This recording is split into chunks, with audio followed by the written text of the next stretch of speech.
Aunty கோலத்துல முருகனை பார்க்க குடுப்பன வேணும், சாதாரணமானது இல்ல.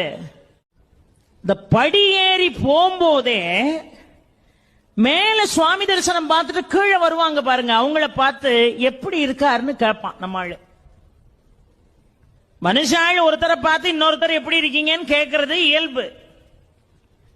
இவனே இவன் பாவத்தை தொலைக்க பழனி மலை மேல ஏறிக்கிட்டு இருக்கான், அங்க இருந்து பாவத்தை தொலைச்சிட்டு கீழே வர்றான் பாருங்க, அவனை பார்த்து அவர் எப்படி இருக்காரு அப்படி. இப்ப போக முடியாதுன்றான். என்னமா அவர் ஆண்டி கோலத்துல இருக்காராம், உன் கதை அவ்வளவுதான்மா. இவன் உடனே படி ஏறின பய கடகடன்னு கீழே இறங்கி வெளியே வந்துருவான். பழையபடி இட்லி சாப்பிட்டு காஃபி குடிச்சிட்டு பழையபடி ஏறுவான். ஒரு 2 மணி நேரம் கழிச்சு இப்ப எப்படி இருக்காரு, இப்ப போகலாம். அங்கிருந்து வர்றவன் என்னவா ராஜ அலங்காரத்துல இருக்கார். உடனே குடுகுடுன்னு அந்த